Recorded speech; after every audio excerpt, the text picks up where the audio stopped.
Having some problems with the internet today, guys. I turned it off. I turned all the Wi-Fi off and everything, and I turned it back on now because I want to do some work with you guys. And I want to bring on Vlad. He's going to talk to us about the story of Esther from the Bible, which is a fascinating story, and he reckons it suits me. Right, but I can't get on Restream to get the link at the moment. This is a medium validate from okay. There we go. Okay.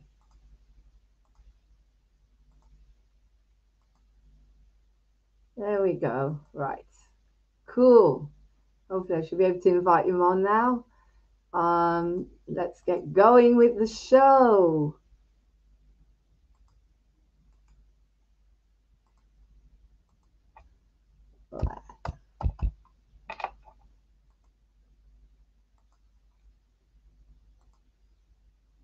Okay. Okay, guys. So let's see if we're connected. Are we live? Are we live? Yes, we're live. Okay. So welcome to Moving On TV. And I hope you're having a very windy Sunday because it's very windy here in the UK. Red is here today. And the perfect fringe that I can't get. Um, anyway, I woke up today and, I really, really want to help you guys achieve your dreams. And that's what Moving On TV is all about. And hopefully, we're not going to get the Twitch gang on here because there's not much I can do. I'm sorry, guys. I've tried to say change it, but I can't. Anyway, I'm going to invite on Vlad, and he's going to do an interesting talk about. Perhaps send him the link. He's going to do an interesting talk about Esther. Esther in the Bible. Now, he's relating that to me being Jewish, and he thinks it's going to make a really I felt it would be fascinating for him to tell the story of Esther here on Moving On TV to anyone who doesn't know it. It's absolutely fascinating. So let's wait to get a few more people on. Hope, as I say, I hope you're having a beautiful Sunday. And my aim is to think about all you amazing people, particularly those of you that contribute to Moving On TV. People like Martin, Paul, Cara, Vlad, Emmanuel, Luke, all of you souls that and David Elams. How can I enhance your lives? How can I get you work? How can I get you money to work? And everybody else whose dreams are who have a dream, they have a dream. So how can Moving On TV enhance that? So before we start, let's put on our mission statement so you know what we are and what we're aiming for, and then we could take it from there.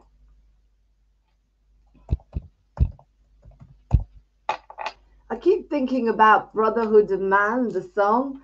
Let me be the one who's loving you tonight. That one. I can't get that one out of my head. Okay, so this is the mission statement for Moving On TV, and hopefully we'll have Vlad coming on Welcome to soon. Moving On TV and 2021. Goodness me, welcome to the new year, guys, and welcome to Moving On TV. My name is Lauren Hope Glory, and I am the proud CEO of Moving On TV. And I'm here today to invite you on board Moving On TV. Now, let me tell you about my mission statement. We are the TV station that day and night is there for you 24 hours a day with your talents, your holistic work, your dreams. When nobody else wants to listen to you, we are there for you. Welcome to Moving On TV. There will always be a switchboard. You can ring 07437 532 798. And as long as Moving On TV is here, and it will be here forever, growing and growing and growing, you will never, ever have to struggle again worrying about who is going to listen to my talents, Who will let me sing? Who will let me dance? We will.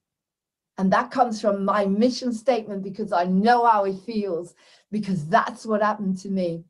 If you know anything about me, I sat in a wheelchair and crying because there wasn't one TV station that I could contact to go on. God knows I tried and I tried. Have you got that book in you? Do you want to talk about your pets? We've done a cup and a scone with people in their 90s. It doesn't matter. I'm ageless. I don't have an age anymore. You don't have an age anymore. We are pure love consciousness. Moving on TV is here for you.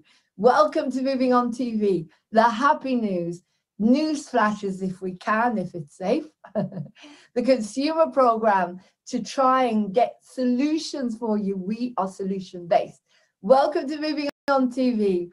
Come on board. The best little new TV station in the world. Moving on TV, moving you on every day, one tiny step at a time. You can contact me at movingontv1@gmail.com. I love you. Have a beautiful 2021. May all your dreams come true, because we can help you make them happen. And we also are looking for amazing sponsors holistic, that only enhance the environment and enhance the human race. I love you. Where we go one, we go all. Welcome to Moving on TV and 2021. I love you. Happy New Year.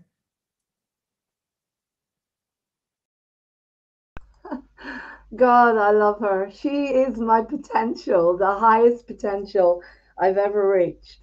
And I love her.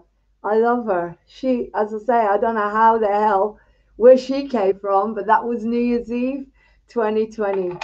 And today I'm going to bring on Vlad, and then I'm going to the commune to spend some time with the amazing people. I went there last night, and because it was too dark, I felt my intuition said to me it's not a good idea because it's so dark. And, you know, I'm protecting me. I'm nurturing me. I'm taking care of me. I love me. So I decided to come back and go back again today. After all, it's only 8 minutes away from me. I love it. It's given me a new lease on life, and I'm happy. But I'm happy because I woke up today thinking about how can I help all you amazing souls. I want to help you guys, you know, particularly the people, Cara, people that are struggling like me with finances, not earning. I want to get Moving on TV out there in some way. I want to get you what you deserve. I want to get Paul the recognition for the biodynamic beds, the med beds. I want to get him on Jason Shurka's show and get him out there so he can help Simon Parks create the med beds. I want to get David Elam's and his beautiful new website, the Light Avatars, out there on Jason's show. I want to get Vlad. Anyway, he's here. Hi, Vlad. Hello, Lauren. Happy Hi, Sunday. everyone. Yeah, happy Sunday to you I'm too. so grateful to see you here. I've been talking about how I woke up this morning and I had this thought, meditating. I was meditating on positivity and love and, you know, 525, the frequency of love. And I kept thinking, you know, I live because Moving on TV is my passion, but I love the people that are contributing to it. Everyone who has given something, like you and Emmanuel and Martin and Cara and Paul McDonald and David Elams and Brad, you know, all Brad Yates, all the people that gave their love, that gave me their heart and soul and created these programs.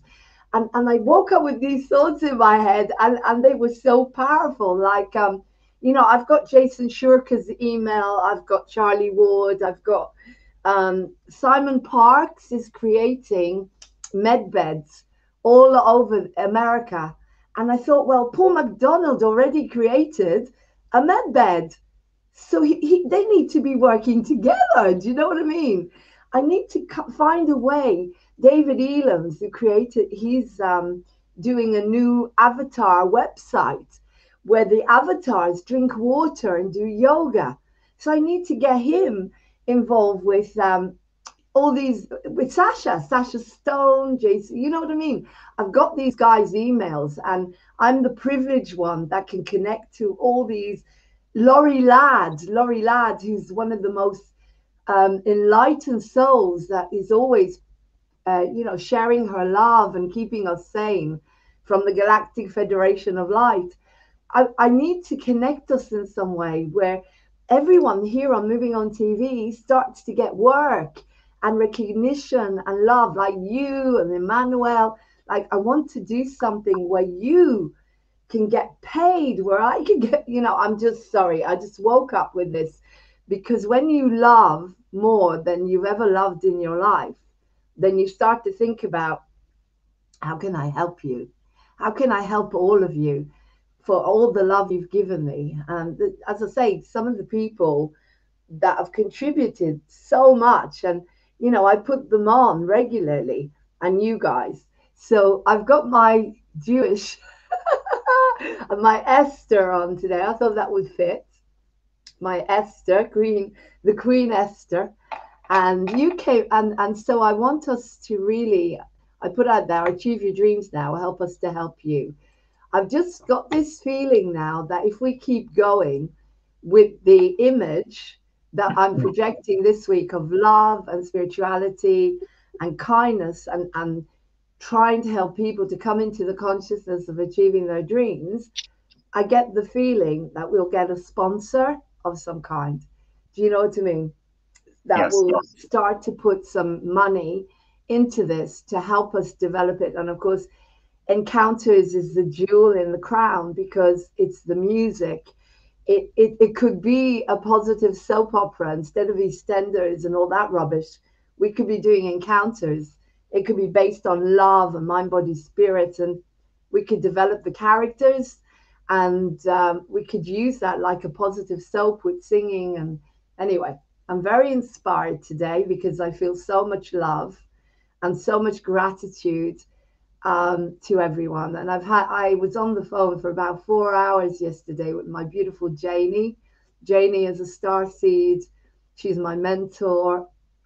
She's so enlightened, and she won't let me go into victim mode, Vlad, which is so important. And she listens to me, and she was there for me when we were getting all those awful messages.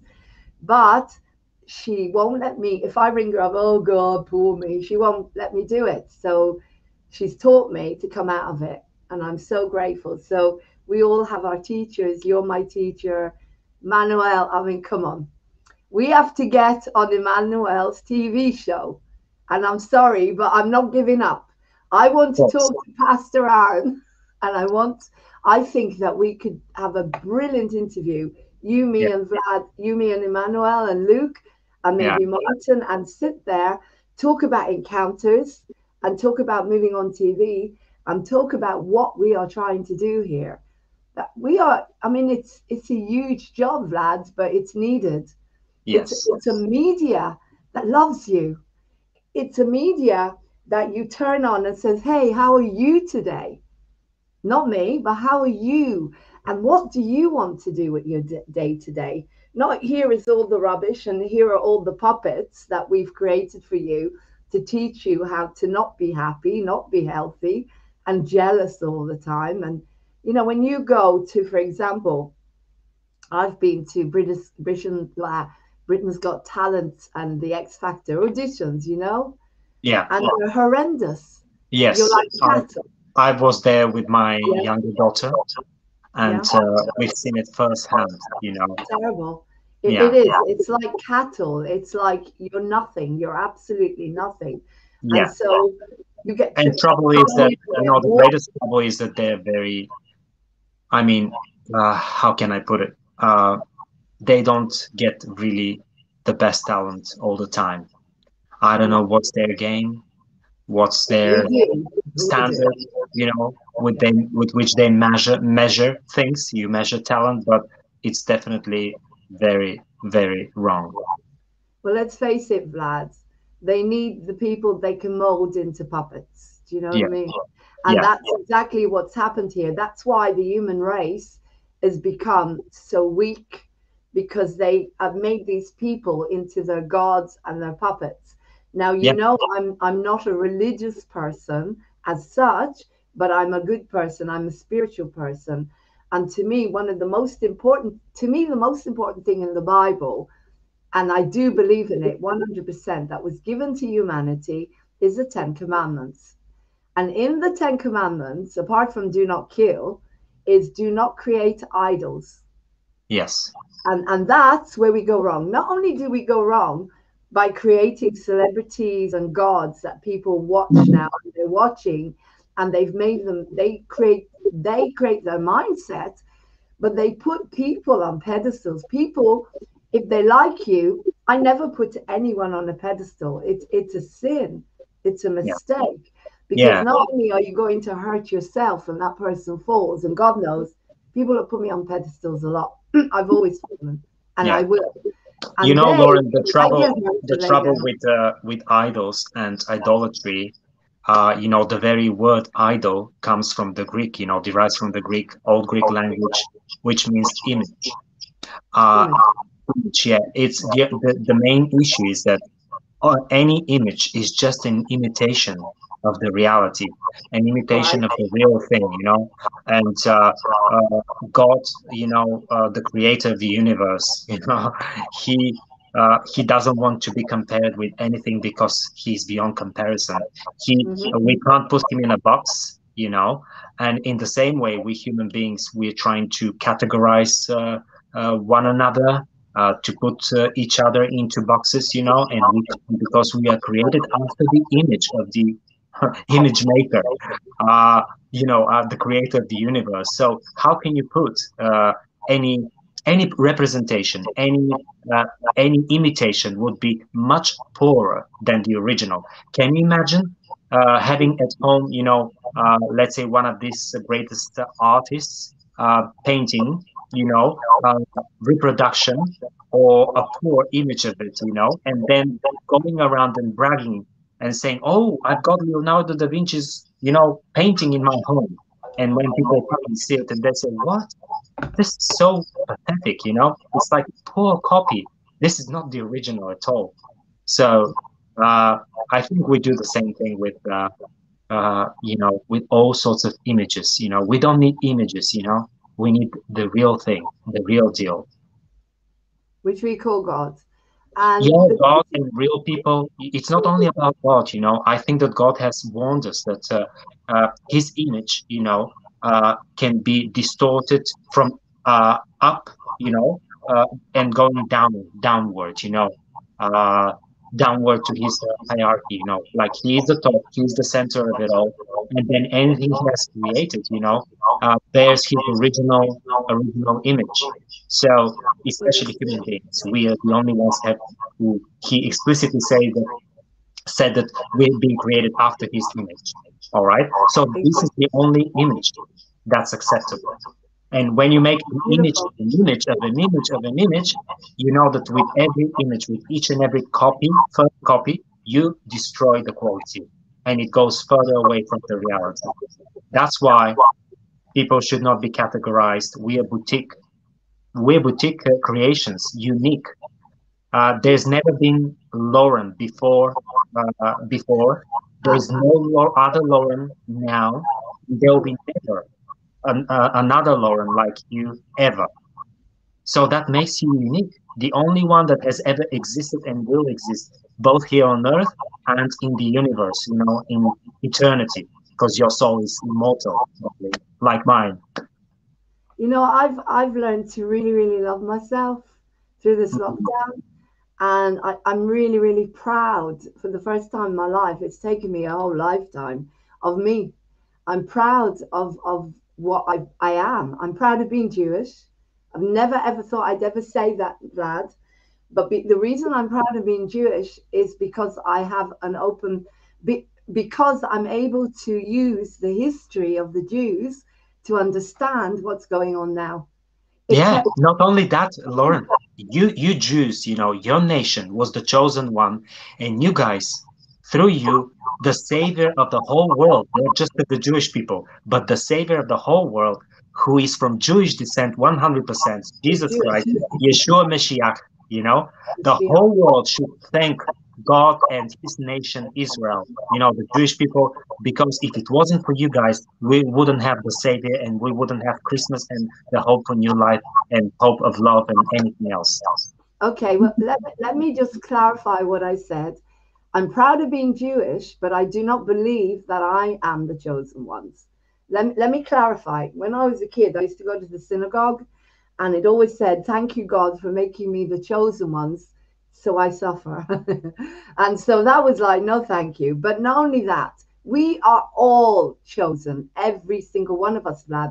So how does that fit?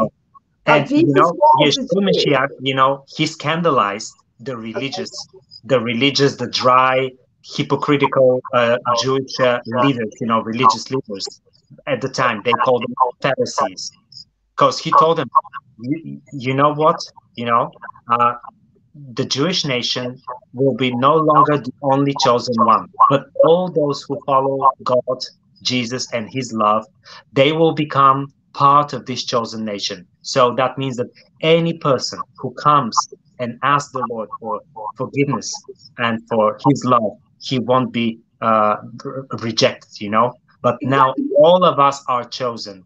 All of us are chosen. All those who crave for the truth, who crave for the real deal, for the love of God, we immediately become chosen, the chosen ones. Actually, God uses the term. I can't hear you. And he makes us part of his family. I can't hear you. No longer the Jews only. Can you say that? Right. Can Sorry? you say that again? The sound went. All right. The sound went. Okay. So ever since Yeshua Mashiach, Jesus Christ, came on this earth, he came to give salvation to everyone. And from then on, not just the Jewish people, but all the people from around the globe, from every nation and tribe and tongue. The moment they confess that they need God, that they believe in Jesus, that He is the Savior and He's the giver of hope and love, and His sacrifice is enough, they become children of God. They become part of the chosen nation of God. They become part of the God's eternal family. Okay. So there's a couple of things that come up there. We love each other, and that's the whole point. So love is stronger, because I don't believe purely in Jesus. I believe in all the leaders. But what I wanted to say is Jesus came to wake up the Jewish people. Christianity is just an extension of Judaism. There is no difference between Jews and Christians. And so we're all really connected. Jesus came to wake everyone up, to bring love into Judaism. And they didn't want him because he was going against what everybody else wanted Judaism to be, which a lot of it was very corrupt. And that's what. So he came with an open heart and said, I'm bringing you love. That's all Christianity is. The new covenant of love. He said, I have not come to change the law. He said, I have not come to destroy your law, to destroy your traditions. No, I'm part of you. I derive from the Jewish, blood, but I have come to bring it to another level, and that's the spiritual level. To stop, blindly following just, some precepts, a set of precepts and commandments, and go further. Because to love God and love your neighbor is the only thing that can help you fulfill all of the laws, all of the commandments. You can't love God or your brother or sister, your neighbor, and kill and steal and commit adultery. You can't. Love fulfills the whole law. If you love, you can't hurt anyone.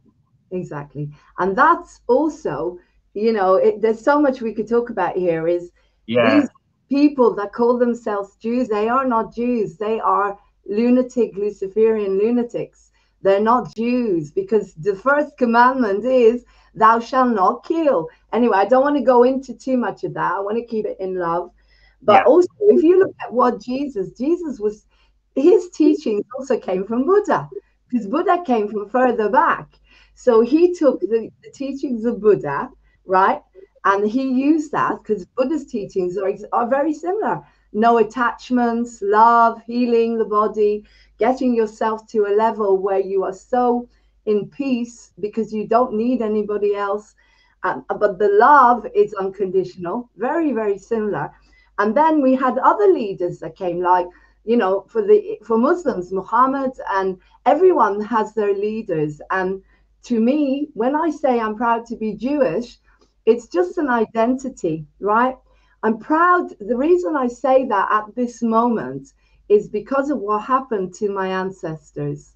Because when it started again, and it is, I was able to know that the truth. If I hadn't been brought up as a Jew and left Israel, I'm one of the lucky ones, because those that are still there, and those that the Jews that didn't feel like me, they are very indoctrinated now and believe everything that they're being told by the government, and they're very loyal to what they were taught, which is about the Holocaust. But Yeah. they're loyal. They never realized it was going to come from their own people, their own government, their own. But again, Yeah. Yeah, that's what you've heard about the scandal right now that the Jewish, the Israel now is under investigation for committing crimes against humanity, against I their know, own people, for I know. making them, for And we forcing can't them, say sorry, Vlad. to vaccinate. We can't All say of them. too much on here because Yeah, we'll, yeah. you know But how it is. people, There's no people must know that, yeah, because if we talk about China and their atrocities, and America and the atrocities there, we have to be fair. Any country that commits atrocities against humanity, but crimes Vlad, against sorry, humanity Vlad, should be exposed. we have to be very careful what we say on here. You know how it is. Yeah, So sure, we need to sure. keep that to a minimum. But I totally agree with you. So Yeah, what I'm trying to say is, when I say I'm a Jew, I'm not. I'm everything. Lauren was born and called a Jew, right? I had a stamp put on me, boom, you're a Jew. But the spirit is everything. So I'm a Jew, I'm a Christian, I'm a Buddhist, I'm a Muslim, I'm a Baha'i, I'm a Hindu, I'm everything that is love. That is it. Just pure love. If it isn't love, then I'm not it. I don't want to know. So anyway, so I thought we'd open explaining that to show how we are basically the same. And to me, the Christ means the anointed. And it means that if you come from the heart, and I am trying to create with Moving On TV a station that never existed, like a Lauren that never existed, a station where people can just be happy. And these people, when it's the bell in the therapeutic community where you say, here, I'm here, hello, I'm here, ding-a-ling, ding-a-ling, I'm here, can you see me? I want to sing today. Oh, I'll pick up the phone, I'll ring Lauren, she'll put me on. Yay! And if Lauren's lying on the beach enjoying herself, there'll be somebody else who'll say, yay, there you go. You don't have to stand in a queue for Britain's Got Talent and be treated like a piece of rubbish. You go on now or tomorrow. But, you have your own show. I mean, this never, ever has happened in the history of the media. Do you think we can make it happen? We are. yes. We are making it happen. Yeah. We are. Actually, that's one of the counter arguments, against, so many people and organizations who are trying to eliminate the meritocracy on the one hand, because we were given such freedom, with this online platforms, with this all sorts of social media and stuff, of course, most of the social media has been contaminated, and censorship and communistic tactics have entered their platforms, unfortunately. But still, the idea is that we all have free access and equal opportunities. We can't have equal results, but we have equal opportunities. And your channel is all about that. You don't care about race, religion, ethnicity, philosophy, political views. You don't care as long as people come in love and in peace and they want to share. They want to, even if they want to debate, in a very honorable way, in love, they're welcome. They're welcome. Yeah. And I can testify about that. You're such an open person. You love everyone and you want everyone to feel welcome no matter what.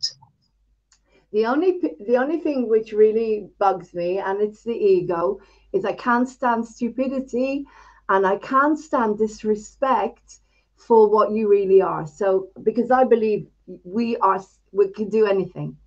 We can do anything. I'm not talking about having millions and millions of pounds, but I'm talking about you can live your dream every day like we do, even though we're not earning, but we are happy because we're doing it every single day. But I cannot stand people that disregard others or themselves. So yeah. I don't really want people on Moving on TV if they haven't got self-love or if they're not able to understand what's really going on in the world to a certain extent, because I feel that that is not the right vibration. So without being derogative, that's the ego. But it's my mission statement at the moment is, look, if someone contacted me and they were, you know what, I'm not going to turn them away from Moving on TV because I don't care about insurance policies. Oh my God, did you hear how exciting this is? And I'm not high, I'm just happy. Apparently some fitness clubs are not going to let people sign up because their insurance companies won't protect them if they've had this. The insurance companies will not protect you. This is incredible because they're all about money, and because there's so much evidence that this is going to make people sick. At some point, you won't be able to go on holiday, but we will be able to go everywhere. And so, anyway, I just thought I'd throw that one in because I'm not supposed to talk about these things on Moving on TV. And hopefully no one will say anything. But what I'm saying is, the people that come... But you know what? We are very open for an honest, debate. And we can do it, with anyone who would like to know the other side of the coin, as they said, the flip side of the coin. And we are open to get in contact, and to whether write emails or talk in person, or, we're happy as long as people are coming in peace and in honor, and self-respect, because you can't respect yourself if you are not able to respect others. That's right. Now, the interesting thing here is my ego, the ego is not ready to do that. And I'll tell you why. And it's something that I'm putting out here a lot. It's the fear of death. And that needs to be dealt with. I haven't dealt with it. Because to me, someone who is not respecting my freedom is taking away my right to have a good life and not to get sick. So I personally I would not entertain them on Moving on TV. But you are different. You're on a different vibration. And I feel that I would never turn away anyone if they came with an open heart and said, Lauren, I respect you, and you do what you want and I'll do what I want. Agree to disagree. That's not fine. Force anybody. And what I see coming for a little while, Vlad, is two separate worlds. One world where we are free, and one world where they are not. They can do whatever they want.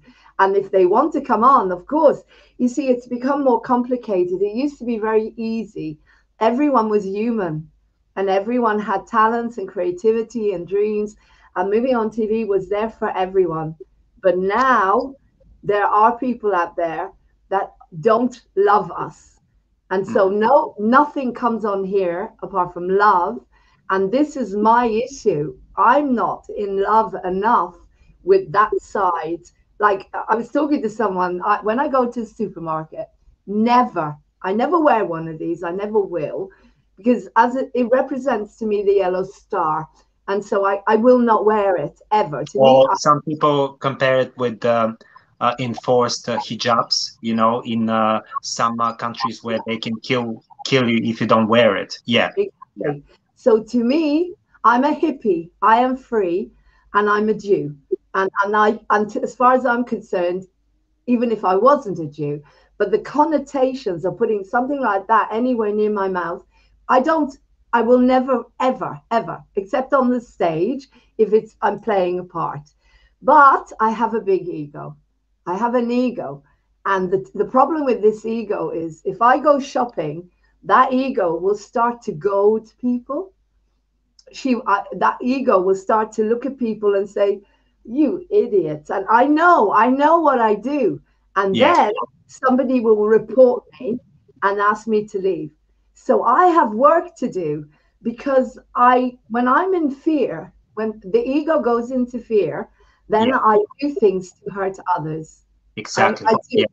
And and we can't afford it, you know. If we know the truth, we can't afford it to you know, to belittle other people's convictions, or you know, their value as human beings, you know. They're not less than us, they're just confused, they're just lost souls, you know. And that's what I love with the attitude of Jesus, you know. When he came on this earth, he said, you know, when the religious extremists of the day, you know, would tell him, oh, you are not doing things right, you know, how can you accept these people? You know, they're sinful. These are the prostitutes. These are the drug addicts. These are, you know, whatever. And he told them this thing. You know what? It's the sick people that need the doctor.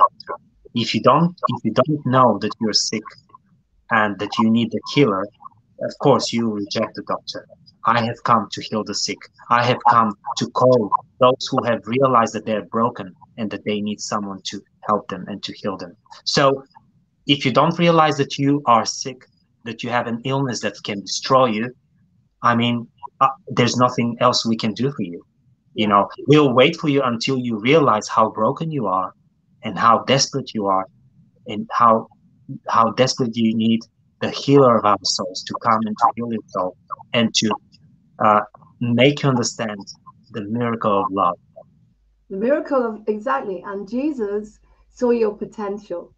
So you couldn't be sick if you see Exactly. your potential. But Yeah. you see, the other thing is that, as I say, this is an issue that I have to work on. But my humility, which I really need a lot of humility. I mean, humility All of is us. a lack in myself, but I am very humble to you and to the teachers, some of the teachers that I've had in my life. That I wouldn't be here if it wasn't for them that came from Yes, pure yes, love. you are. And I really Pure want to love. praise you. I really want to praise you. And just sorry to interject, but this is an important thing.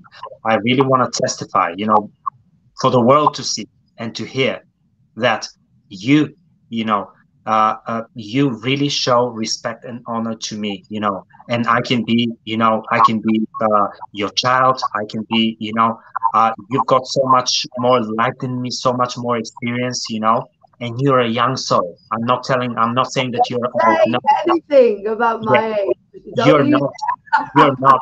You're Sorry, not. You are a young soul, and that's what matters, you know. But no soul. I really admire and respect your humility, and I really testify before the world, you know, that you've got this humility, and you're humble enough to listen to people, you know, to even to the babies, you know, because you know that out of the baby's mouth, God has prepared praise and glory, and you are attentive enough. So thank you, Lauren. You know, I'm glad. I that mean, I feel honored. I feel honored. You know, because every you've single got so many things to tell me. You've got so many things to teach me. You've got so many things to teach others. You know, and yet that doesn't stop you from opening your ears and your heart to realize that you don't know it all. I know, I know enough, which I'm grateful for, to be able to survive the way we are. And if I hadn't gone through the intense suffering that I'm so grateful for now, all of it, I wouldn't be here. I wouldn't. Like if you take an example, the whole of the family cut me off 5 years ago. Now, if they had cut me off now, how I don't think I would be able to cope. So spirit knew that I was going to be the one to come on here and to smile and to spread the love for even though I'd been through all this incredible pain, but it happened 5 years ago. And then I had all this stuff that's happened in the lockdown, you know, breaking up from Martin and so much. And yet I was given so much love. And, you know, Martin and I are really good friends now. And, you know, we're there for each other. It's better the way it is. But what I want to go into my personal life too much, but humility is me saying thank you, Vlad, and not actually going on about it. But it's hard sometimes to accept something nice because most of my life I never had it. People usually see me as someone they can't cope with and they kick me out of their life because guess what I do? Boom, I wake them up. So if you are in such a high vibration, you and Emmanuel, I can't upset you. It doesn't matter what I do. I mean, and because you know, the way I run Moving On Theatre is you are my lambs. You are the people that I take. I'm the shepherd, so to speak, and Moving On TV. And I made that decision that if there's money, you get paid first, you know, you get taken care of, you get the best. And that's because I changed my consciousness after I recovered in the therapeutic community. That was huge for me. But humility, I would not be here. I would not be here at all.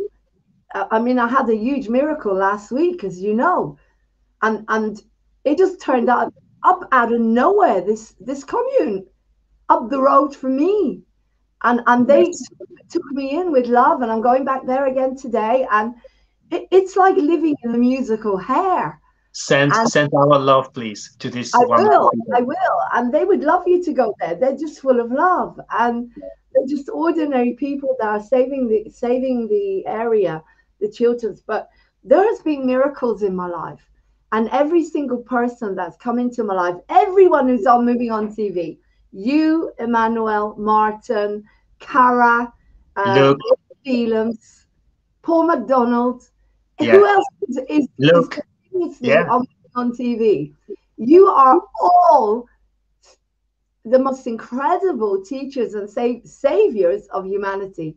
I don't care what anyone says, because you're bringing the love shines through. When I put on the programs, your programs, or any of their programs, I put them on because there could be one person that will watch, and we've got quite a few people watching, which is amazing. You could have one person that watches, or Kimmery, or Pete Lang, who lost his daughter in a car crash, and he spreads love.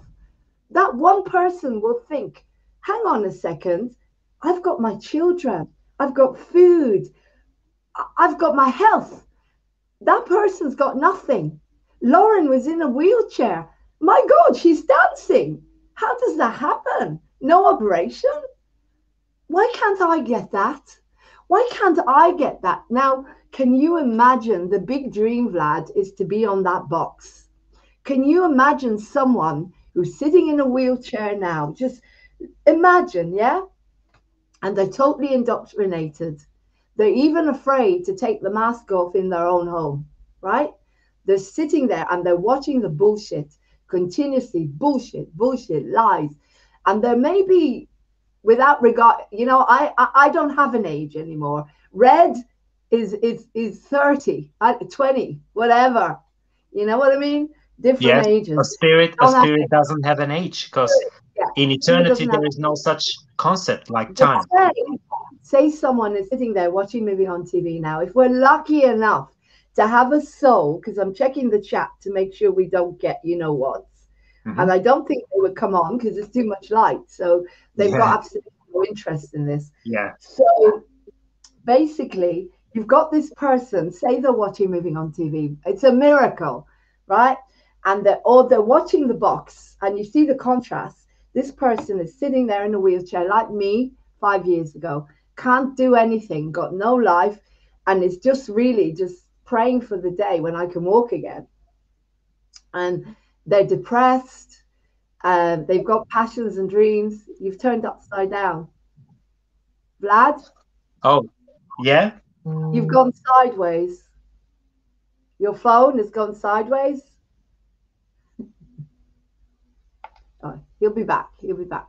What I'm trying to say is, if there's someone sitting there watching the box and say they're in a wheelchair, okay, and they can't walk, well, and they have a dream, and they're watching that box, and that box is telling them to be frightened, to be scared, to be scared, to be scared, to be helpless, to be scared. You're never going to be anything because you're nothing. You're nothing. We don't love you. Moving on TV is doing the opposite. I'm telling you to now ring 07437 532 798, right? And say to me, Lauren,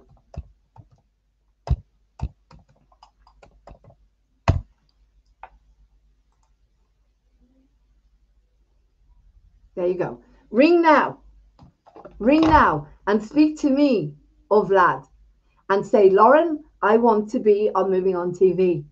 I am so unhappy, but I have a dream. Will you put me on? And I said, yeah, you're on. You're on. Here's the link. Do you see the difference? Do you understand the difference of who we are and what we are?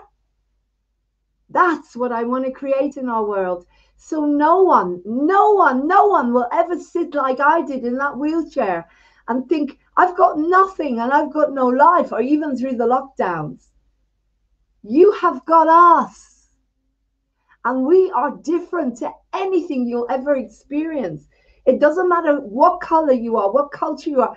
The older, the better. I have made a film with people who are in their 90s and telling us about their incredible lives. I'm not fake, I'm real. And that is my prayer. My prayer is that you come on here and you and me together figure out how we get paid. And then we all get paid. And Moving on TV just soars, and it's on that box. And then the person that's sitting there with total panic and fear doesn't know what to do with themselves because of the media. Somehow they find us and they see the smiling lady, me, or Vlad, or anyone, or they see Martin doing a hypnotherapy session, or the Happy News, or Paul doing his Cornaye, or Baba Berta, or whatever, David Elam's telling them, I can help you because we are enlightened. And you are enlightened too, but you just have to tap into it. You may be more enlightened than me or any of them, but you just haven't tapped into it yet. And that's humility saying to you, you may be more enlightened than any of us, but you just haven't found your job yet. Because we are here to wake up humanity, to keep humanity in love. That's it. Combining technology with love. Combining technology with love. So instead of technology destroying us, we combine it. I come from Lumiere, and my guides are telling me we need to combine technology with love. And then you've got a perfect balance. Vlad, where have you gone, sweetheart? Hang on, try and get him back. What happened? Come back. Come back. Vlad is so enlightened. So is Janie. Janie has taken me out of victim mode, and I will always be grateful for her. If you want to come out of victim mode, then you need to learn how to tap into what you really are. Look for what your sense of responsibility is. What can I do to help me and another human today? There are about 10 people on here. I pray to God that you're not coming on here to abuse us. I pray to God, love. God is love to me. I'm not religious. From the heart, I pray that you are coming on here to say, You are important, to see how important and loved you are. And to tap into that and to come on to Moving On TV and do your own show.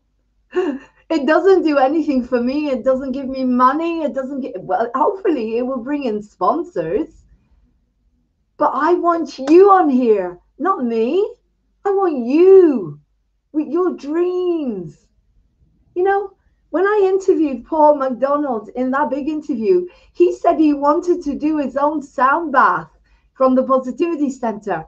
I mean, wouldn't that be incredible?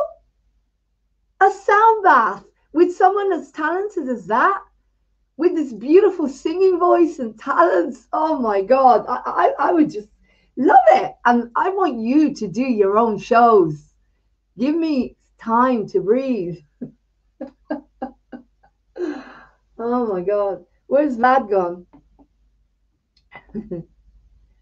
We are not a religious station. We are a human station. We are a human TV station. And if you need to express your talents, your skills, and you've got nowhere because of the lockdown, I can't promise you money, but I can promise you your own show. And there's the phone number.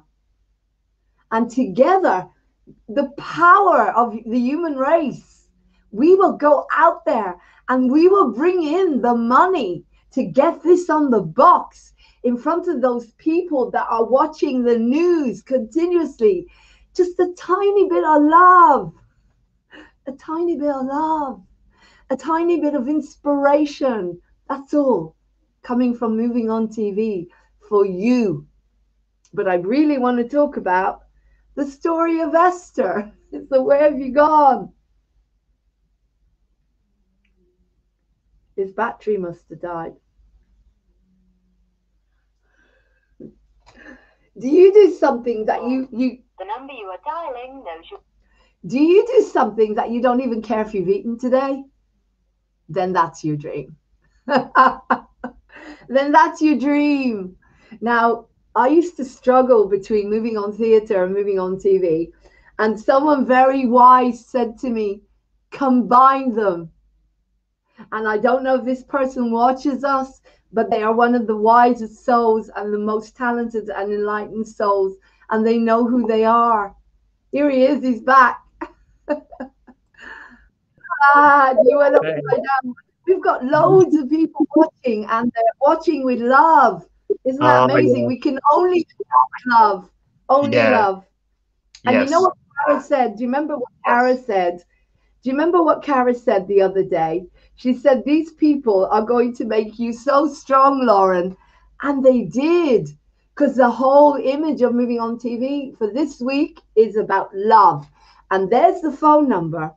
So if there's a Lauren in a wheelchair sitting there thinking, oh my God, I've got a musical, I've got a book, I want to heal people, I want to talk about my animals, but I want to do something from here. And God, I've got nothing, no one.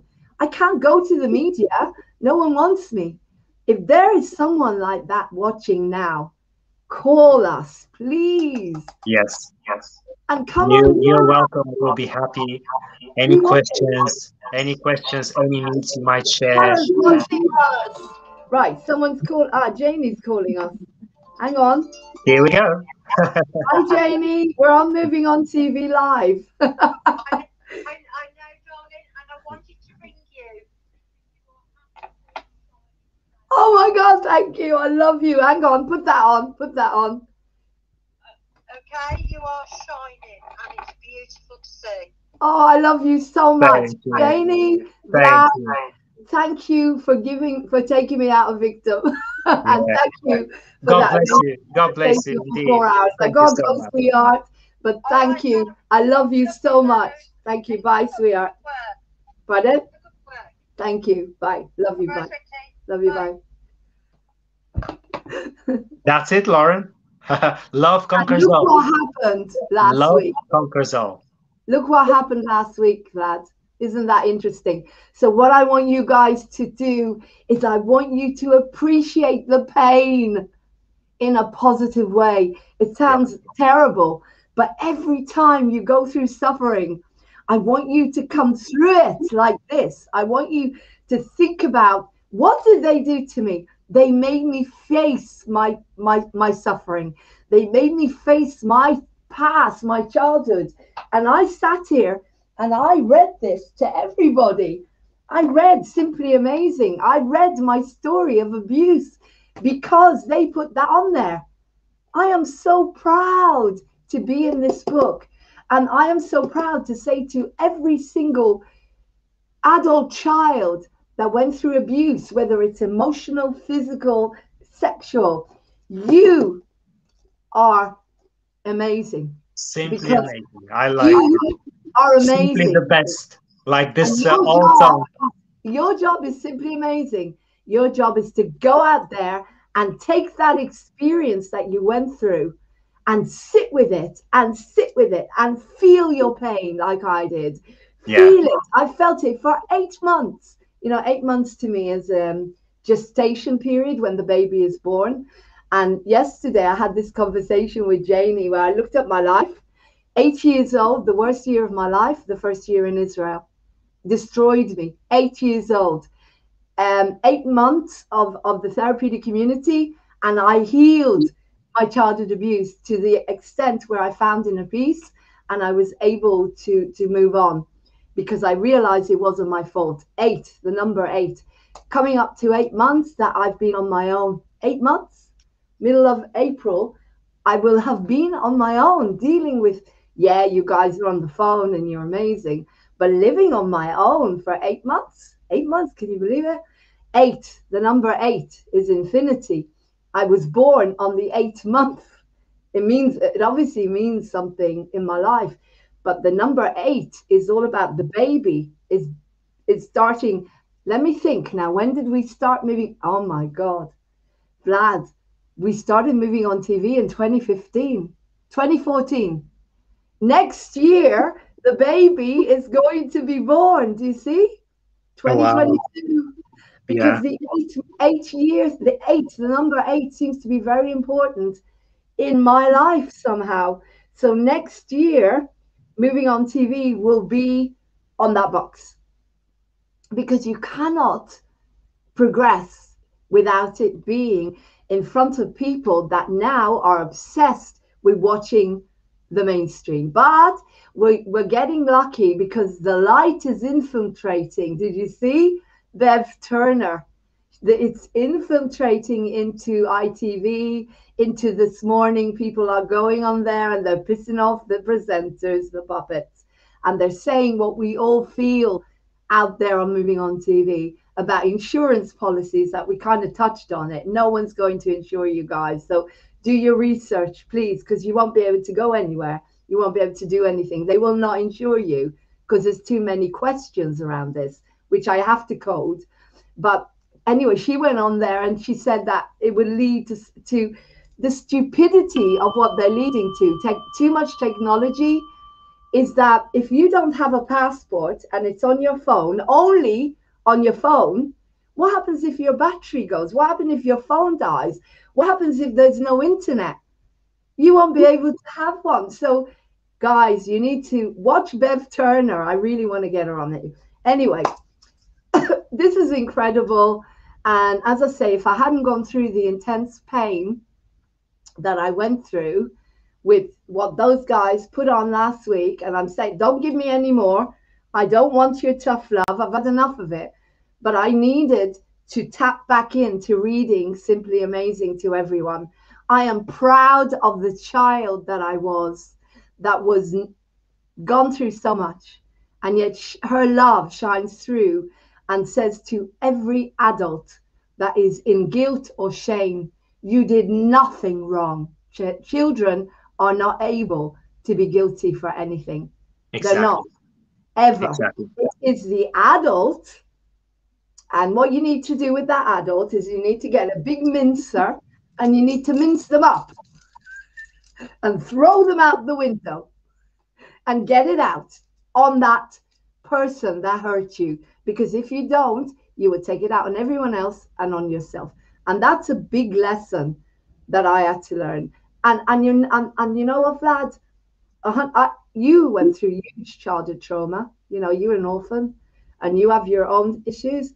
I don't believe you can get through this 100%. It's like an onion and you peel it bit by bit. And like the lockdown brought it back again. The lockdown brought the terror of living in a war zone, terrorism, war, fear, panic. But you have to, and then you behave like a child who's in a war zone because you don't know anything else until you've forgiven and healed it. You don't know anything else.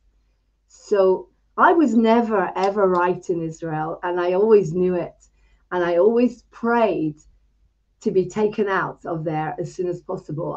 Because I never wanted to be there, because I was a fish out of water, but I was put there for a reason. Because now I understand everything. I understand why wars happen. That is my understanding. As a starseed, I don't understand everything because I don't know what the hell's going on in our world. I don't know who really, I have 95% of me understands, but that 5% is always left. But when I went downhill this week, and you were there and Janie was there, the love that I got from her for like 3-4 hours, and when I was crying and feeling those feelings, she understands more than I do. So and the person that's sitting there watching the mainstream, what if they're actually more enlightened than we are? Have you thought about that? And they have come here to show us the opposite. Yeah. And that's their job. So everybody doing their job, and it's like a perfect jigsaw. So no one is less than, no one, except those that we do the prayer to send them into the light. You know what I'm talking about, the other, which we don't bring on here at all. But what if those people that came on here, and I blocked them all and said the things that they knew would trigger me, because I'm the abused child. So they knew they would trigger me. They gave me the biggest gift of all, because I was able to go back to Lauren, that little Lauren again, that hurt more than anything, to try to understand why it hurt. Why did that hurt so much, Lauren? Because you're not over it? Because you haven't forgiven? What is that? Do you need to do some more work here? Yeah. So that's what but I don't want them in. They're not coming back because I don't need them. Yeah, that's so sobering, Lauren, and so refreshing to hear. And it reminds me of the same old adage, you know, what doesn't kill you makes you stronger. Firstly, and secondly, it reminds me of Jordan Peterson's, idea of Christ syndrome, the syndrome of the sacrifice, not the victim. Because it is one thing to sacrifice, is totally different, a different thing to be a victim. Christ was not a victim, and we are not victims. Yes, we will sacrifice some things. Yes, we will suffer. But just like him, we'll rise again from the dead, from the suffering, from the pain, because this is our destiny. And, when you were talking, Lauren, you remember today I called you Esther, or her. That's not her original name. Her Jewish name was Hadassah or Hadassah. And Esther was given as her queen's name by one of the greatest kings of the Medo-Persian Empire, called Xerxes or Artaxerxes. It depends on the historical sources. Yeah. So she, I believe that the golden sentence in this story, which you can find in the book of Esther in the Old Testament of the Bible, is this one. When she was she had to face her destiny face to face, when she had to make a choice whether she will live like a tiny little selfish soul, or she would rise above herself, and she will save not just herself, but the whole nation, a whole nation from a genocide. This is what she heard from her uncle, the one who adopted her. He's not her, he's not her father, but he's the one who adopted her and he told her the following thing. I'm reading directly from the Bible now. For if you remain silent at this time, and this time was about to become a genocide for this nation, for the nation of Israel. So, for if you remain silent at this time, relief and deliverance for the Jews will arise from another place, but you and your father's family will perish. And who knows but that you have come to royal position for such a time as this. And Lauren, this is what I told you today. Who knows that you've been, promoted by heaven into such a position, like a spiritual queen, like a spiritual queen for such a time as this. The times we live now are not easier than the ones from before, because we are facing now not just a one nation's genocide, but we are facing the danger of humanity genocide. So humanicide, I would call it, and people like you, people like all of us who were touched by the love and the light of the creator of the universe, we are so privileged, and yet so we have such a burden to carry. And I've seen you carrying it. I've seen you carrying your cross, and you would stumble and fall on your Via Dolorosa, your own Via Dolorosa. You would stumble and fall. But remember, Jesus fell. Jesus collapsed at some point under the weight of the cross. So they had to ask someone to help him, but he went on and on and on until he went to that place called Golgotha, the place of a skull, literally from Aramaic language. It means a place of a skull. And he said the famous last words, "Father, forgive them, for they don't know what they do." And he gave up his ghost. And this is the Christ syndrome. And I love the way Jordan Peterson talks about it. He's also not religious.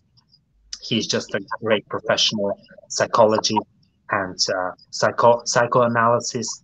And, he wrote the book 12 Rules of Life, and millions of young people follow him and love him.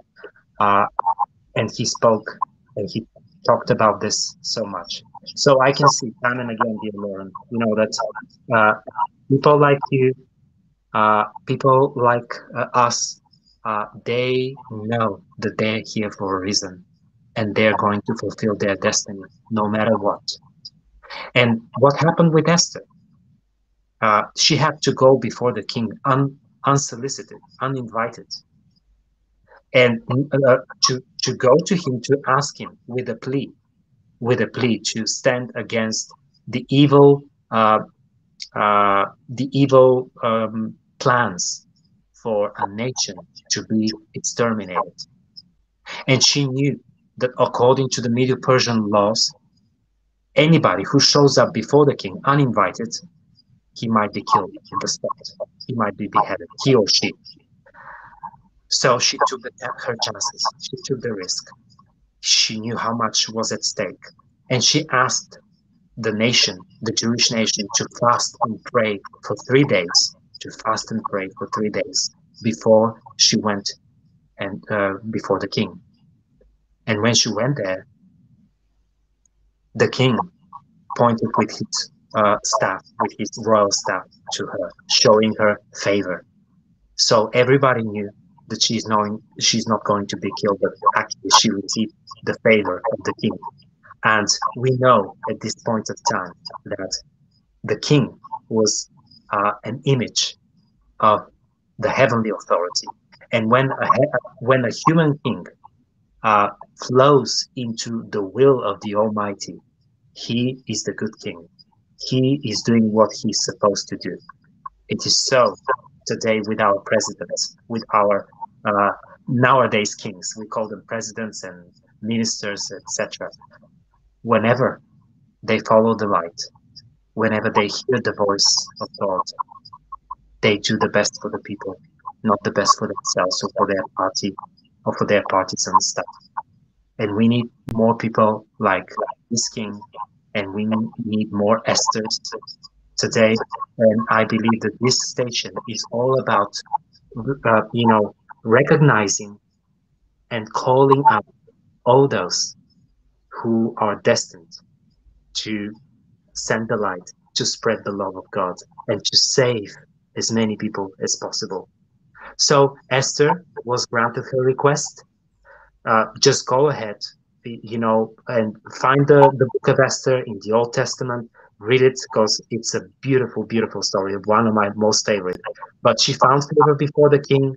The king realized, the moment he realized that there was an evil plan, a conspiracy against a totally innocent nation within his empire, he did something that like nobody has ever heard or seen before, and this nation was saved. And Esther had a greater honor than before. Vlad, I feel really, really humble, and what you said, a couple of things. We call it Purim. Purim. Yes, Purim. Purim was my favorite holiday because we don't get dressed up. You get dressed up as Queen Esther and King Ahasuerus and Haman. Haman was the evil guy. Evil guy, yeah. You have a dreidel and you go, Haman, and you'd shake the dreidel every time you read the Megillah. The Megillah is the scrolls.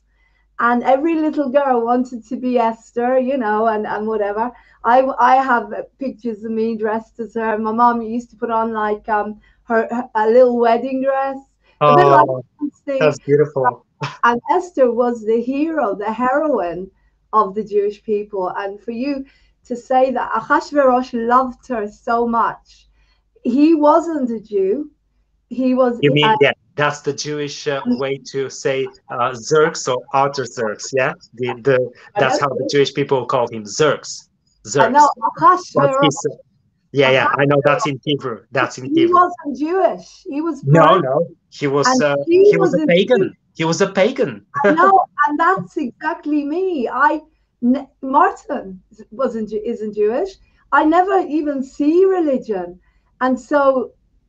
But to say that about me is, well, no one's ever said that about me. So, but what I want to say is when you say my cross is big, I have to disagree with you there. Compared to some people, my cross, there's a story of someone went to heaven and they kept saying my cross was too big. I couldn't cope. And they were taken into a room and there were all these crosses. And Archangel Michael said, go and choose yours. And it's got your name on it. And it was like that. And then there was another one and another one. My cross is like that. Sometimes it feels like it covers the whole of the universe. But I have been so lucky. I've more or less lost everybody and everything. The only thing that's left really is my life and the cats. That's it. And my health. I've lost everyone more or less. And then new guys people came into my life. Pure love came into my life. More and more pure love is in my life, whether it's tough love or whatever. It's still there, and I feel it coming to me. But when I look at people that I know, one person in particular, a lady who is one of the most incredible souls, except she cannot, for some reason, come out a victim. Her cross, it covers the whole of this house. And yet if she could come through it, you see, it took a lot for me to get through it. You've got to be completely gone. You've got to be like, say, this is it.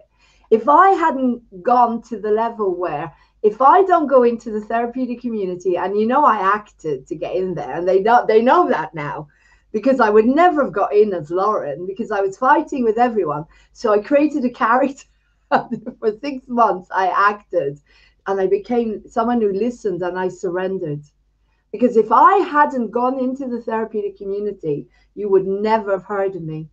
I would have been dead by now. I would have been locked up. I would have been on every medication, not because I'm mad, but because I could not do what I love, because I couldn't have children, because my mother died. It goes on and on and on. It's shock, shock, shock, shock, shock, shock, shock. And that's how a lot of us are.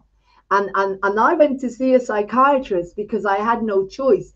I went to see a psychiatrist, me, Lauren, who would never, ever do that, because I knew I was finished.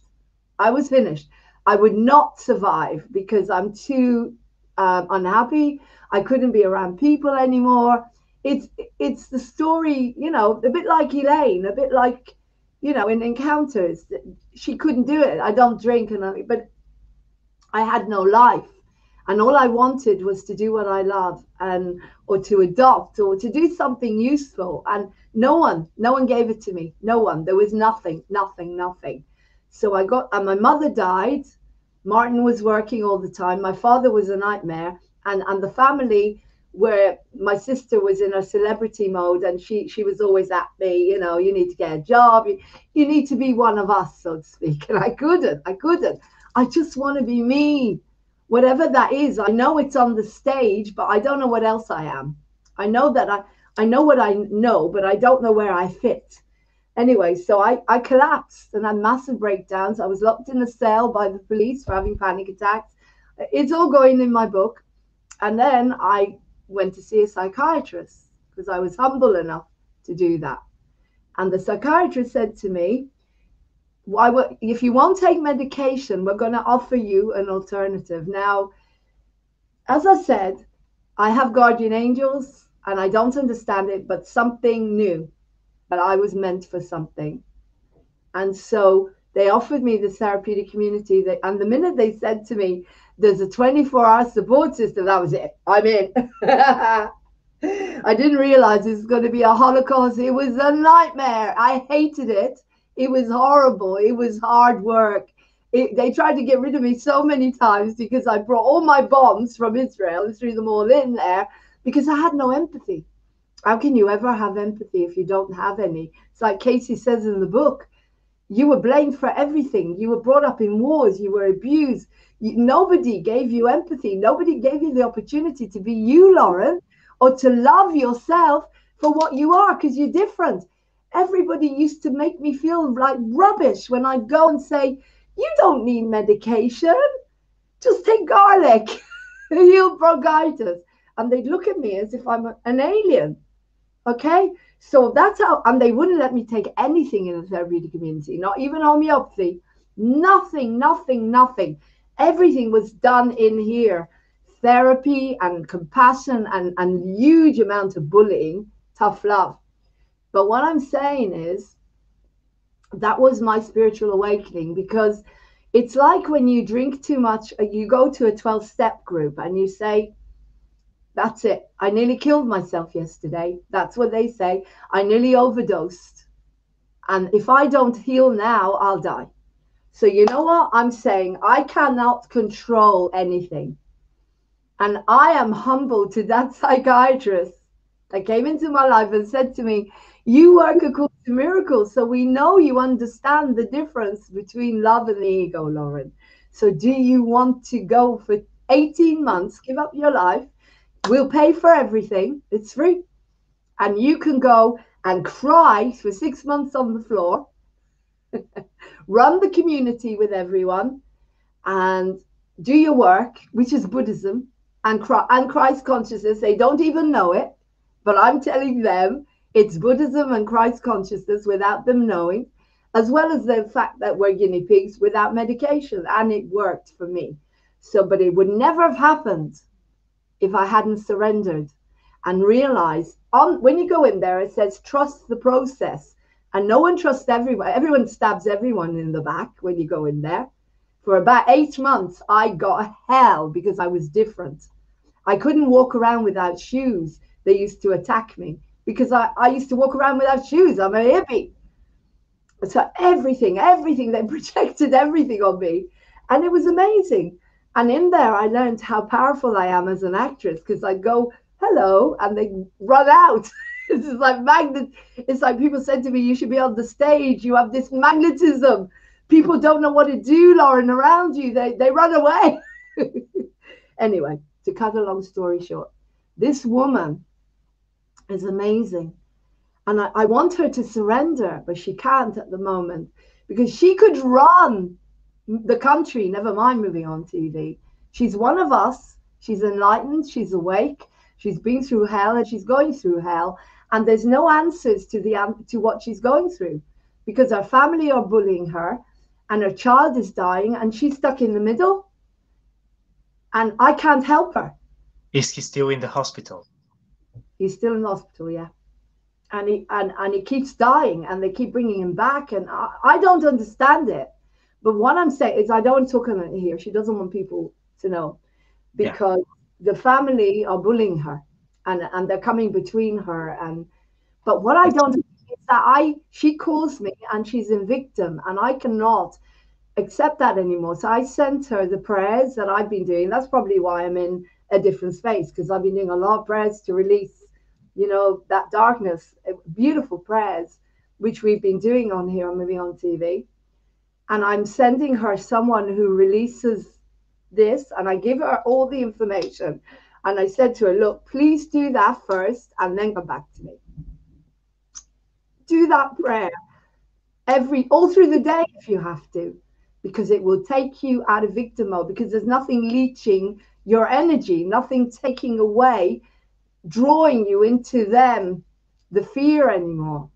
But I can't help her. It's like when I was calling Janie and I was in a certain space, Janie wouldn't answer the phone. And I'm really grateful because then I had to think about it. Now, I've been thinking about what happened last week and why I'm so strong this week. They pushed the biggest trigger in me, and which really hurt. But I realized something from that. There are as I say in the book, maybe two out of I'd say every second child is being abused, especially now, I'd say, in the lockdowns. It's so irresponsible because they can't get away. Women, but mainly children. I'd say every second child is being abused either physically, emotionally, or sexually in this world. And I really do believe it because we know. And I'm not talking about sex trafficking. I'm talking about your friend, your uncle, your grandparent. There's not nearly any person, Vlad, that I have heard, hardly anyone, even conversations with Martin where someone tried to approach him at school and his brother stood up for him. They're everywhere, this culture. Now, by me coming on here and saying to those people, I've had another beautiful souls that come to me that cannot come out of their sabotage. Another woman who nearly killed me in a car. She was drunk, like my foster daughter kind of thing. And she went through something when she was 3 years old as a really young baby, and she blamed herself. And I said to her, if that had happened to your child, what would you do? She said, I'd kill them. And I said, well, what about you? Do you not see that? How could you be to blame? You were 3. And so the reason I come on here is to tell every single person that may be watching this or passed on, and I keep checking the chat to see if anyone is on here, that just in case, because I've got rid of all the lunatics off Restream. I can't see them. No, there's no one. There's only love on here. So if there's anyone on here from anywhere or that knows anyone that went through childhood abuse, emotional, physical, sexual, or is now, the first thing I want you to know, it was not your fault. Ever. Exactly. You are innocent. And the reason, and what I came out of that, the most important thing that came from the abuse that we got last week was, the most important thing that came on from last week was the innocence of moving on TV, and my innocence and your innocence and Emmanuel's innocence and everybody who's on moving on TV, all the people I said before are innocent children that somehow they all told their story. We've all told our story on here, you know, and we all, I mean, David Elam's, they took his child away from him. Hang on, sorry, I need to block someone. They told their story on here. David Elam's, they took his child away from him because of autism. You know, every single person has gone through something, and they're here. What you do is you take that, and innocence is the answer. Innocence is love. Innocence is light. That is all you need in order to get through life, is a sense of innocence. If you have innocence, like Jesus even said, become like little children and be reborn.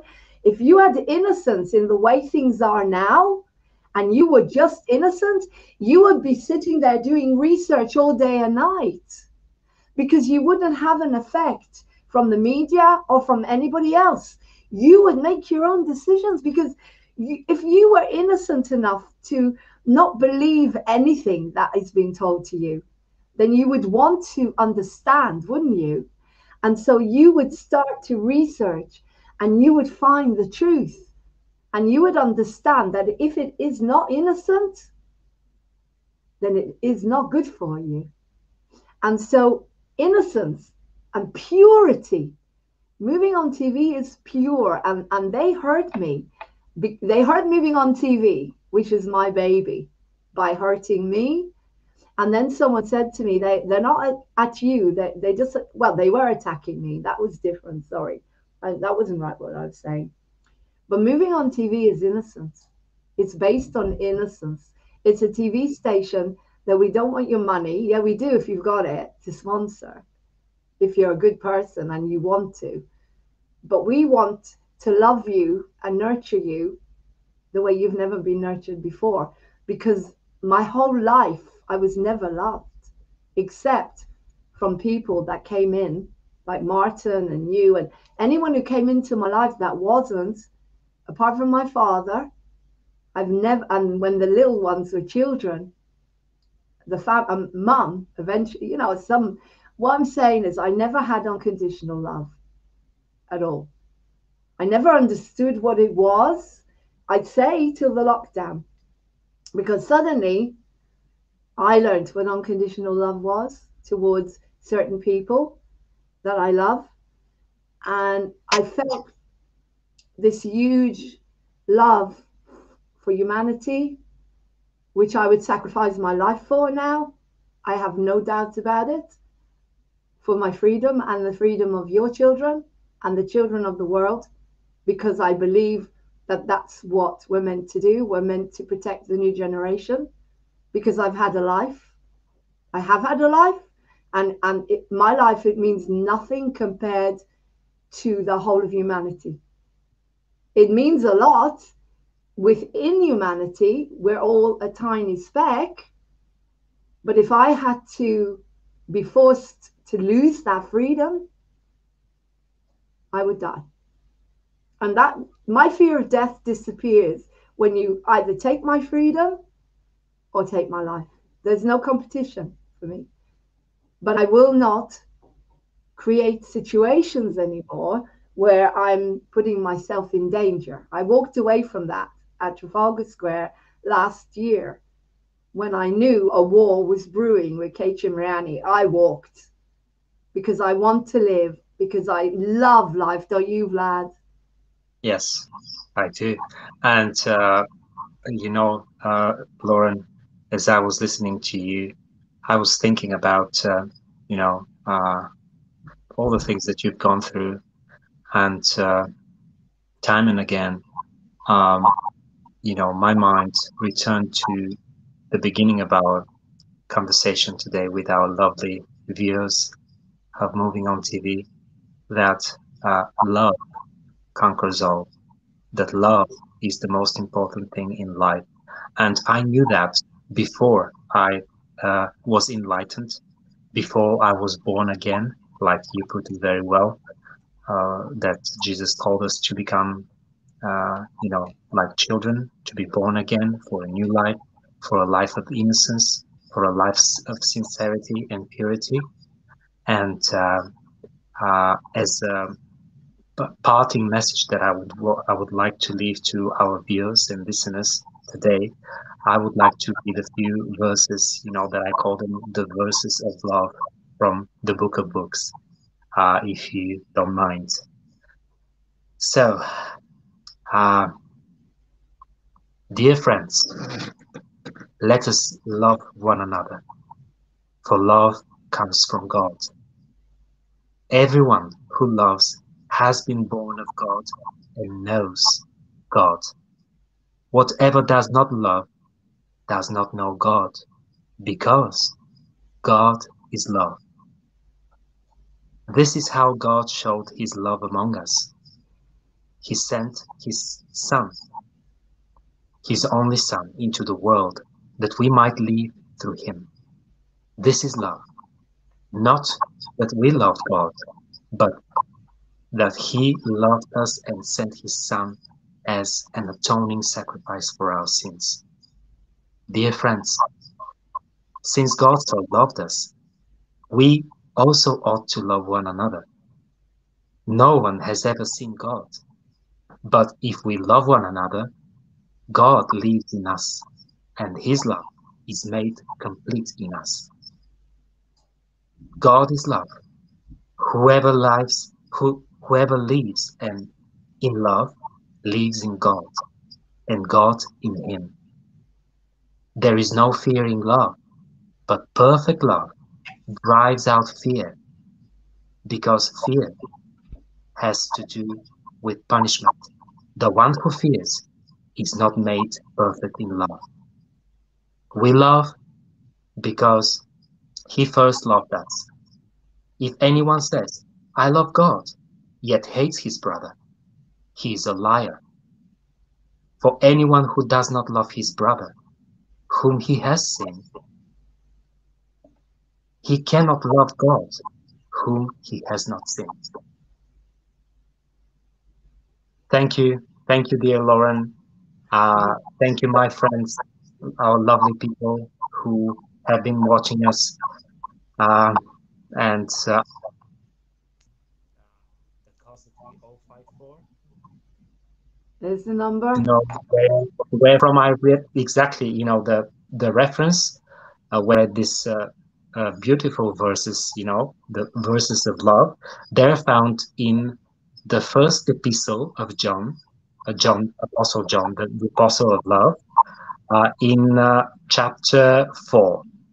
So, Lauren, thank you once again, darling, for being such a great host and such a great, inspiration, and for giving me really the opportunity to be with you guys all today. Thank you, Vlad, for bringing so much light into Moving On TV and into my life. And we look forward to your interview with Benny. I'll talk to you about that. Yes. As I say, it's your show, and I want you to shine with that show. I don't want to be in it. It's too much Lauren. All right. I very much like, as if people, don't seem to understand that if a job has to be done, it has to be done. And if there's no one else to do it, then I do it. But this is your TV station. It's your platform. And I really want to say this from the heart, because before you go, because it's really very important for me to say this. I'm older. I'm a lot older than some people. And I don't want you to wait to live your dream as long as I have. Let me put it that way. I want you to go out. If you're 20, 30, 40, whatever, 50, 60, 70, 80, 90. My dad was 92 when he wrote his own life story. But what I'm saying to you, if you're an adult, or if you're not an adult, come on with your parents. Please do it now. Do it now, because hand on heart, not one of us knows what's coming tomorrow. Not one of us. And if anybody says they do, they don't. So do it now. Don't wait to have massive breakdowns and lose all your friends and before you realize that you are who you are. And Lauren can be horrible because of her pain and her suffering. But one thing about me is I'm so loyal. And my mom used to say that when I was a little girl, I used to just be like this for everyone from before we went to Israel. And that country kicked out the love out of me. But bit by bit, the love is back. And the love is definitely back now. And I've had a long time to be able to figure that out. But what I'm saying is my heart is wide open, and I'm saying to everyone, even if I do get upset with you and I make mistakes, it's because I'm a human being and I go through a lot and you go through a lot.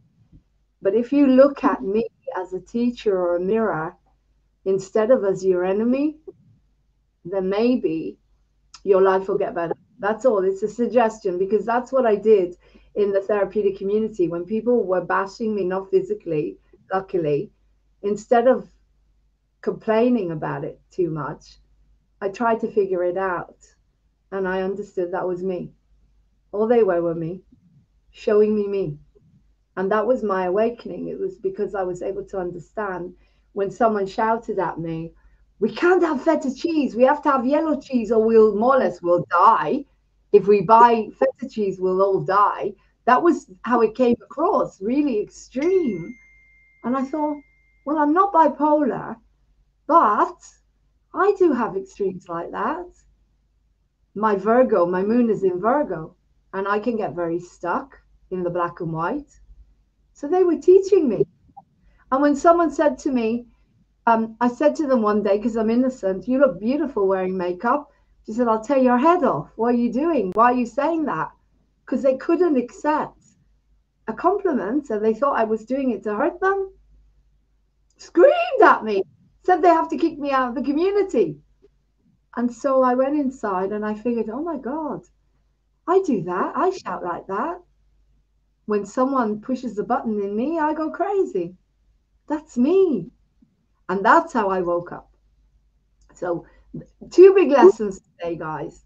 If I've done anything to hurt any of you, and I know I've hurt a lot of people, when I'm in fear, the little child comes out and she has a paddy, an Irish paddy, like a temper attack.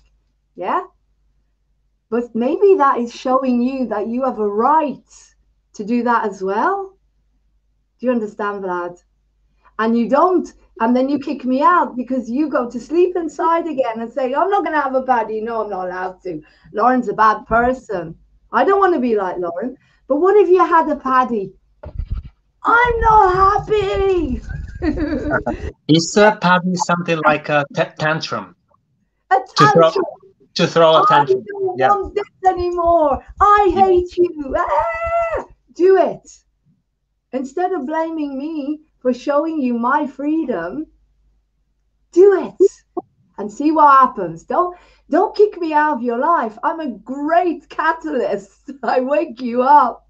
But anyway, and as I said to you, from the heart, Vlad, anyone who has got a dream and they're young enough, if they're young, bring on the parents, right? For obvious reasons. We're on the internet. It's on the internet anyway. But we're innocent, but people have disgusting minds, as we know. So bring on the parents to be protected, because there are people that watch this and I cannot always control the kind of people that come on here until I block them. Yeah. But if you're an adult, that's different. But today, if anyone is watching and they have a dream, leave a message, because I'm off to the commune to have a nice nothing day for me. I'm going to go and get some cat food or else they'll kill me. And then I'm going to the commune. I'm going to get dressed up warm and I'm going to, if I need to, I'll have one of these. I won't. I had one. I'm not an addict. And I won't, because I don't know how it'll affect me, do I? I don't. And I don't want that. I want to get clean in every single way I can. you know, as much as possible. But it was fun the other day. It was so much fun. You know, it was like being in hair. So Yeah. I can go there, but by all means, leave a message. And I will be back probably, I don't know, sometime, because I live on the 24 hour. I don't have a 24-hour clock anymore.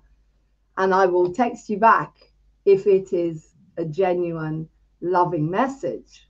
If you're in trouble, if you just, but the most, if you're suffering, don't tell me about that. Tell me about your dream. Tell me about your dream. Tell me, Yeah. because tell me Amen. what you want, what you Let don't it want. be. Tell me Exactly. what you want. Don't give me.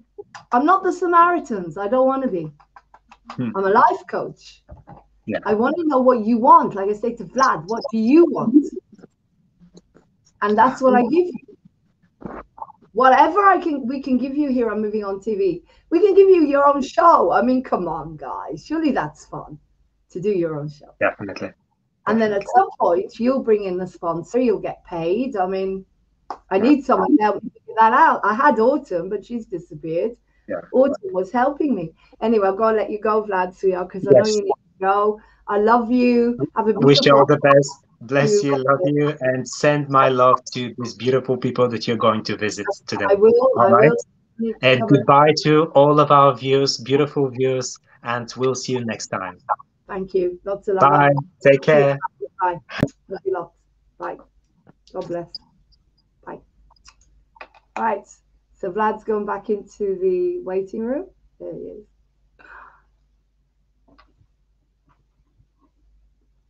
He's a light being. He's very, very enlightened. When it comes to Emmanuel, who tries to convert me to become a Christian all the time, and Vlad, who accepts me more for what I am, it's easier with Vlad, bless him. But Emmanuel is stunning, amazing human as well. I'm very, very lucky. And the commune people, it's a week now since I found them. And so I'm going back there today just for some fun. Just for some fun and compassion, so we can share love and whatever. But as I said to you, from the heart, I don't know who's watching today. And hi, Cara, I love you, sweetheart. And we need to sort out your dream as well. Cara, do you not want to do your own show? I mean, honestly, it's just so exciting. I'm the producer. I run Moving On TV, but I need people to do their shows. All it means is you just sit by Zoom and record it and send it to me, and I make a program for you. Cara, I owe you so much. Your loyalty. I know you're a Libran. Your loyalty is amazing.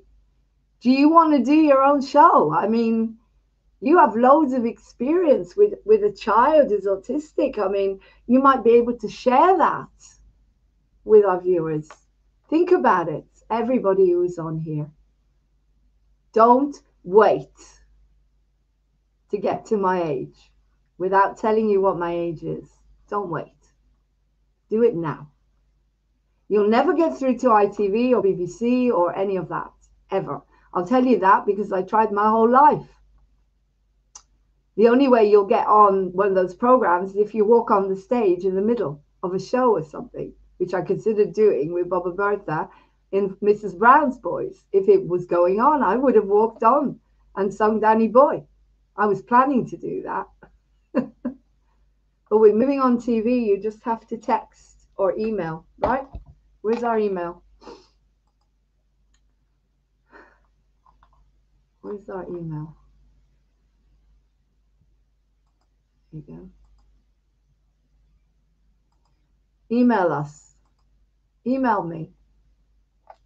Email me if you want to help Moving On TV to grow, because I haven't got a clue how to do that. I know you can buy viewers, but Moving On TV, that's not going to work. They've got to be specialized to what we are, if you know what I mean. You can only have a certain vibration on here. But if you want to come on here and do your own show, then I suggest, like Martin has done loads of hypnotherapy for you, and I wish he would do some more, and I would ask him to just do some and send them to me. Vlad is doing his own show, but it's mainly me, and that's sad. Wish I had one down the road. Oh, sweetheart. I know. Oh, the commune. Yeah, I know. I'm so lucky. Yeah, you do your own show, Cara. Cara, the thing is that we're the only ones that are going to be able to travel soon. Do you know why? Because of insurance.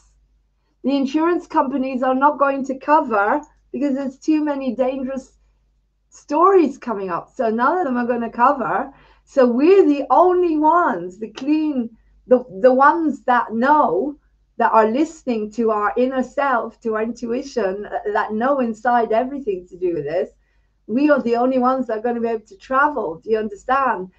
I kind of feel sorry for people that are not really doing the research now, because do they not realize that insurance companies, it's all about health and safety now. They're not going to be able to do anything. Insurance companies will not cover them.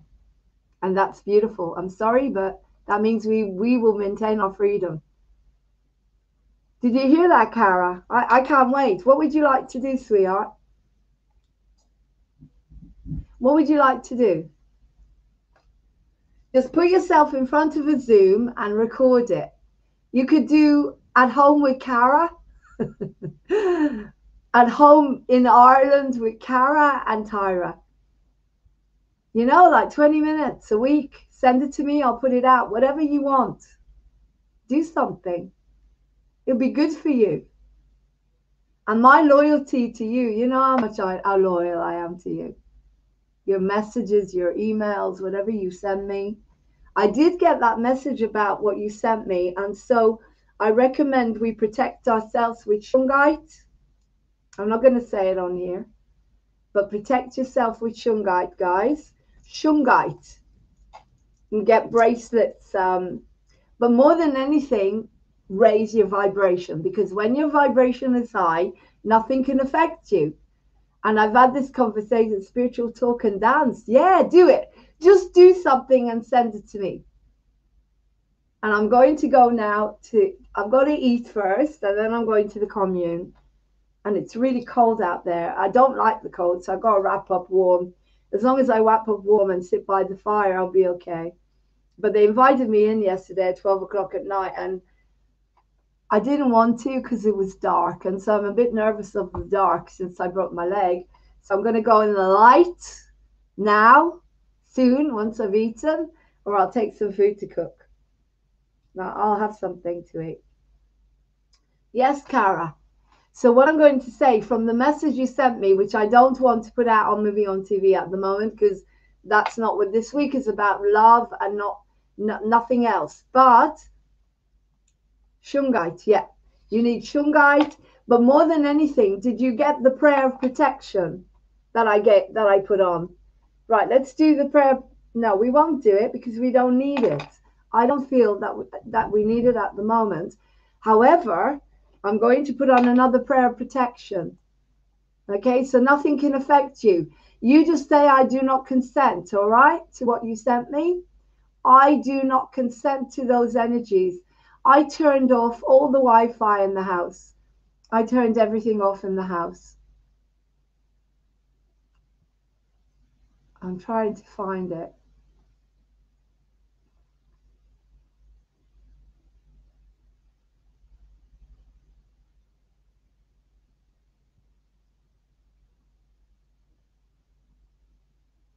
Should be my downloads.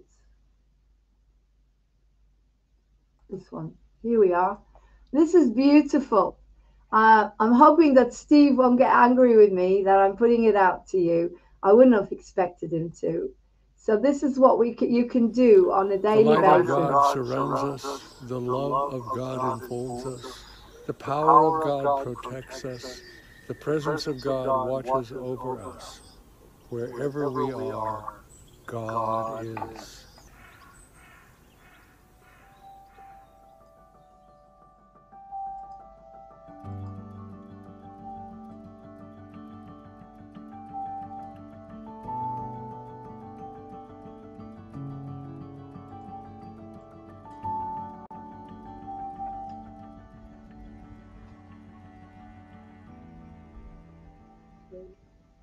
The light of God surrounds us. The love of God enfolds us. The power of God protects us. The presence of God watches over us. Wherever we are, God is. And all is well. The light of God surrounds us. The love of God enfolds us. The power of God protects us. And the presence of God watches over us. Wherever we are, God is. And all is well. The light of God surrounds us. The love of God enfolds us. The power of God protects us. The presence of God watches over us. Wherever we are, God is. All is well.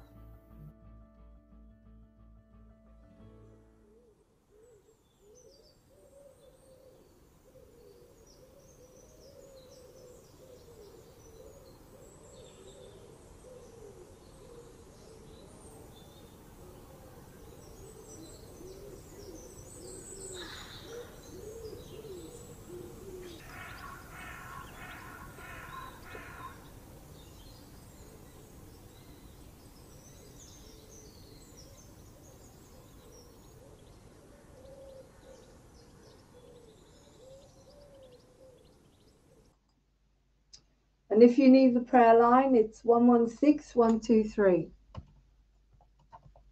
Okay? If you need the prayer line, it's 116123. Oh, sorry, that's the Samaritans. Sorry. That's the Samaritans. 01628 628 916. That's the prayer line, all right? UK. 01628 628. That's if you need the Unity prayer line. Okay? Unity prayer line. Right. And just to finish with what Kara was saying there, well, love conquers all, guys. Don't forget the love conquers all. All right. And the other thing is you, when you raise your vibration, nothing can affect you. So if you're eating a piece of food that you believe is going to hurt you, if you raise your vibration and you pray on that food, or do pray, P-R-A-Y, or do Reiki on it and say, this food is good for me. I even believe with tap water, it's all, a lot is in the mind. You can transform anything with a higher vibration. I mean, look at what's happened to me this week from the prayers of protection that were sent to me here and from my beautiful Nina. And we've done that on Moving On TV. And I shall put that on for you if you need it. Please use these prayers. They are very, very powerful. They will remove depression.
If you want a copy of the prayer, then email me and I'll send you the text that I've got, the Photoshop. But it's really interesting after so much time on my own now. Even it feels a little bit weird to go to the commune. You become a little bit sociophobic when you've been on your own for as long as I have. And when I get there, it's like they're so full of love and the hugs, and it's so open. The heart is open, but I feel a little bit sociophobic. And I want to kind of hide away a bit and not go out. So I'm going. Anyway, I love you guys. I'm going to leave you. I've got to download this because I want to put Vlad's amazing. It's just amazing, the programs I do with Vlad. So I'm going to end the stream, and then I'm going to put back. If anyone missed it, I'm going to repeat. Try to put on the I don't know, maybe a meditation or a messenger of light. Let's see what turns up on the links. Take care. Love you lots. Bye.